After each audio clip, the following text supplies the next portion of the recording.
Unser Thema ist, wer ist Gott? Die Dreieinigkeit. Ein Gott, drei Personen. Und das ist wichtig für dich, denn unser Glaube braucht ein starkes Fundament. Damit dein Glaube stark werden kann, brauchst du ein tiefes Verständnis davon, wer Gott eigentlich ist. Und wir werden starten, indem wir einfach mal schauen, warum glauben wir das eigentlich? Warum glauben wir als Kirche, als Christen an einen Gott aus drei Personen, an die Dreieinigkeit? So, Pastor Steve, why do we believe in the Trinity?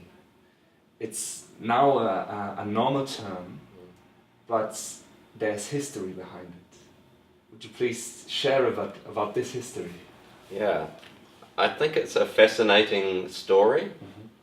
Also ich denke, es ist eine faszinierende Geschichte, So our faith grows out of the Jewish faith. weil unser Glaube dem jüdischen Glauben entspringt. You know, and God spent thousands of years teaching the Jews there's only one God. Und Gott hat tausende Jahre damit verbracht, den Juden beizubringen, dass es nur einen Gott gibt. So the core of their faith is, Hear, O Israel, the Lord your God is one. Der Kern des Glaubens ist, ich bin euer Gott, ich bin ein einziger Gott. And that's why it's so surprising that in that context, this man Jesus appears. Und es ist so überraschend, dass in diesem Kontext dann auf einmal dieser Mann Jesus auf den Plan tritt. And after spending time with him, Und nachdem sie Zeit mit Jesus verbracht haben his Jewish followers, it says they fell down and worshipped him. und heißt es, dass seine jüdischen Nachfolger auf die Knie gefallen sind und ihn angebetet haben. And they had a sense that in Jesus they had met God.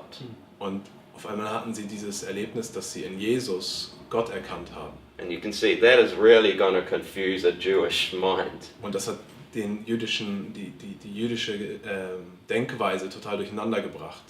And then Jesus also talked about he's going to go away and then another comforter will come, the Holy Spirit. Und dann sagt Jesus auch noch, dass er gehen wird, aber ein anderer Tröster wird kommen, der Heilige Geist. So the early church was like, we know that God is one, Also hat anfänglich die Kirche geglaubt, wir wissen, dass Gott eins ist. but we believe in Jesus we encountered God. Aber wir glauben auch, dass wir in Jesus Gott erlebt haben. And we believe now we feel God's presence of the Holy Spirit on our lives. Und wir glauben, dass wir jetzt Gottes Gegenwart durch den Heiligen Geist in unserem Leben erleben. And it really took several hundred years to get the language to hold all of those beliefs together. Und es hat eigentlich ein paar hundert Jahre gebraucht, um die Sprache dafür zu finden, wie man diese ganzen Gedanken zusammenfasst. Yeah, so Trinity is the one word of what took them like 300 years to work out what to say of their experience. Also ist Dreieinigkeit das Wort, was auf einmal entstanden ist, wofür sie aber 300 Jahre gebraucht haben, um diese ganzen Gedanken in einem Wort zusammenzufassen. You know, which I know is your passion. It came out of, this is our experience of encountering God. Und das ist ihr Ausdruck davon, wie sie Gott erlebt haben. Yeah, it's not just obscure theology. Es ist nicht nur irgendwie merkwürdige Theologie. But they did have a sense if you got something wrong with this, that was bad or dangerous. Aber sie hatten auch gespürt, dass wenn man die Dreieinigkeit damit nicht ganz zurechtkommt, steckt eine Gefahr drin oder ist das schwierig. So it's almost like at the core of this is a mystery. Ja. Also kann man sagen, der Kern der Dreieinigkeit ist ein Geheimnis, And I will never fully understand this. das ich nie ganz verstehen werde. But I know that I have to hold on to these truths, Aber ich weiß, dass ich an dieser Wahrheit festhalten muss. which really is that God is one, Das bedeutet, dass Gott eins ist, that we encounter God in three persons, the Father, the Son, and the Holy Spirit.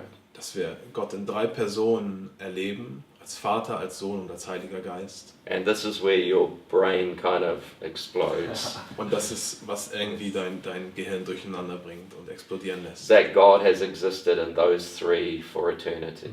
Dass Gott in diesen drei Personen existiert hat in Ewigkeit. Maybe if we look a bit more at the history, what I find amazing that it took the early church many years to really understand that and find that. But in the moment you have that understanding, you can actually find it in all of the Old Testament and New Testament. Yeah. What are maybe some key verses where we can find that? Was ich gerade gefragt habe, ist, das ist obwohl es die Kirche, die junge Kirche, eine ganze Zeit lang, Jahre, Jahrzehnte gebraucht hat, dieses Glaubensverständnis zu formulieren und zu ergreifen, dass in dem Moment, wo das klar ist, wir haben einen Gott und er ist eins, aber besteht aus 3 Personen, dass das zu entdecken ist, nicht nur im Neuen Testament, also in dem Zeitraum der neuen Kirche, sondern in der gesamten Bibel, vom Anfang des Alten Testamentes ganz hindurch.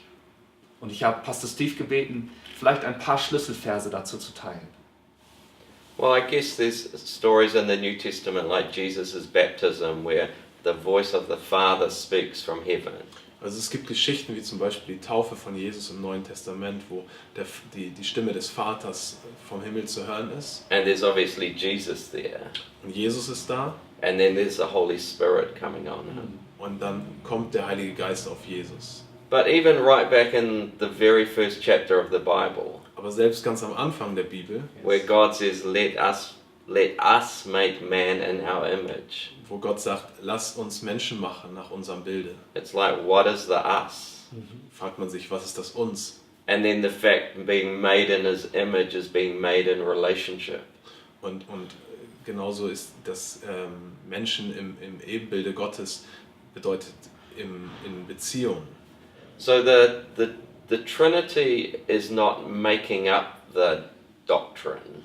Also die Dreieinigkeit erschafft nicht die Doktrin, It's trying to hold together all of these different strands of truth that are there in the Bible. sondern es versucht zusammenzuhalten all diese verschiedenen Grundlagen der Wahrheit in der Bibel. And the history of the church has been that people have made it easier by letting go of one of those. Und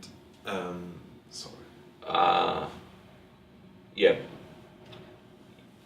The truth holds together 3 different truths, and that's a tension. ja, also diese Wahrheit der Dreieinigkeit hält zusammen 3 verschiedene Wahrheiten und da ist natürlich Spannung drin.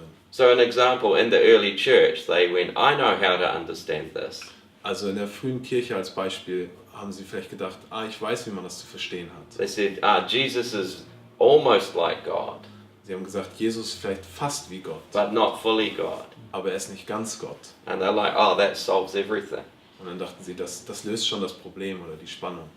But the church realized, no, if you surrender that, you lose everything. Aber die Kirche hat verstanden, dass, nee, wenn du das so loslässt, dann wirst du am Ende alles verlieren. So even for our salvation, Also sogar für unsere Errettung. because if Jesus was only like God, Also wenn Jesus nur wie Gott war, on the cross that was somebody doing something for us to God. an dem Kreuz, der etwas getan hat für Gott, But if Jesus was God, aber wenn Jesus Gott war, on the cross, am Kreuz gestorben ist, that was God saving me. dann hat da Gott mich gerettet. And when I look at Jesus, I see the heart of God. Und wenn ich dann Jesus angucke, erkenne ich das Herz Gottes. So those are examples where the church has felt like it can sound very obscure, Also das sind Beispiele, die sehr merkwürdig klingen können. but if you don't hold on to this truth, Aber wenn wir nicht an dieser Wahrheit festhalten, actually Christianity collapses. dann funktioniert auf einmal der christliche Glaube gar nicht mehr. You can't just discover this truth of the Trinity in the Bible, Yeah, but actually you can find it everywhere. You can find it in creation, Yeah. in nature, Yeah. in arts. yeah. Could you maybe share a few examples that helps us grasp the reality of the Trinity? Yeah. Die Well, Frage, die ich gestellt habe, war wir können die Dreieinigkeit nicht nur in der Bibel entdecken. Das ist nicht nur ein Konzept, was eine Dogmatik oder ein Glaubensgrundsatz ist, sondern es lässt sich sogar in der Natur, in der Schöpfung, in Wissenschaft und in Kunst entdecken. Und ich habe Pastor Steve gefragt, ob er einige Beispiele dazu teilen kann. so people have looked for analogies in creation. Also die Menschen haben nach Metaphern oder Analogien in der Schöpfung geschaut. And none of them are totally accurate. Und natürlich ist keine davon total akkurat und exakt. But like water that has ice, water and steam. Aber zum Beispiel gibt es Wasser in 3 in 3 verschiedenen Arten, als Wasserdampf, als Eis und als Flüssigkeit. So you encounter one thing in 3 different aspects. Was irgendwie dasselbe ist, aber es sind 3 unterschiedliche Aspekte. Or an egg has a shell, a white and a yolk. Oder ein Ei, das hat eine Schale, ein Eiweiß und ein Eigelb. There's the sun, that is the object of the sun, and then the light that comes out and the heat that comes out. Oder wenn wir die Sonne nehmen, dann gibt es die Sonne als Objekt, dann das Licht, was die Sonne ausstrahlt und die Wärme, die die Sonne ausstrahlt. Or even in music, when you play a chord, Yes. Oder selbst in der Musik, wenn du einen Akkord spielst, there's 3 different notes dann spielst du immer oder auf 3 verschiedene Noten, that all contribute something to the sound, Yes. die alle etwas dem Sound hinzufügen. but it becomes one chord. Aber es wird dadurch eben ein Akkord. So we are actually used to encountering things which are 1 but 3. Wow. Also erkennen wir da Sachen, die zwar eins sind, aber irgendwie auch 3. But as we said, there's this famous saying that says with the Trinity, Also es gibt diesen bekannten Spruch, den wir gerne nutzen, wenn wir die Dreieinigkeit erklären möchten. says, try to explain it and you will lose your mind. Versuch es zu erklären und du wirst deinen Verstand verlieren. But try to deny it and you'll lose your soul. Aber wenn du versuchst, es zu leugnen, wirst du deine Seele verlieren. And the wonderful thing is, because these are persons, Und das Wundervolle daran ist, weil es geht hier um Personen, I'm actually invited into a relationship with a trinity of persons. Wow. dann bin ich auf einmal in eine Beziehung zu zu Personen eingeladen in Ewigkeit. That's also one of the questions.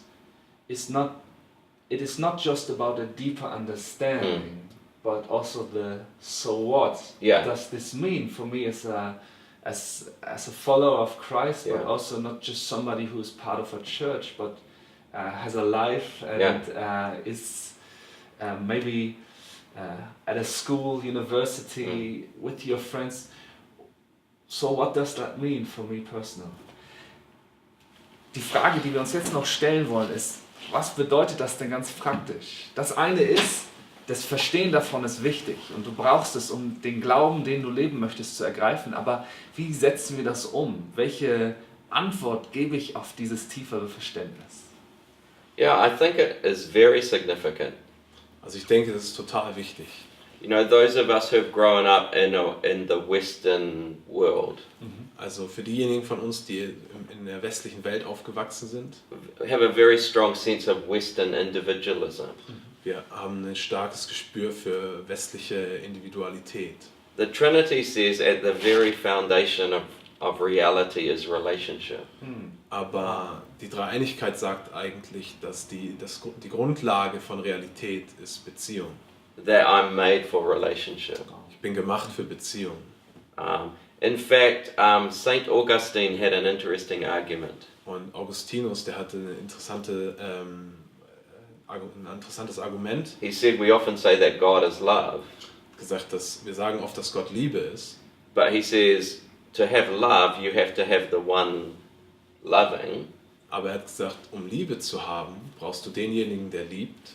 but you have to have the one who is being loved, Du brauchst denjenigen, der geliebt wird.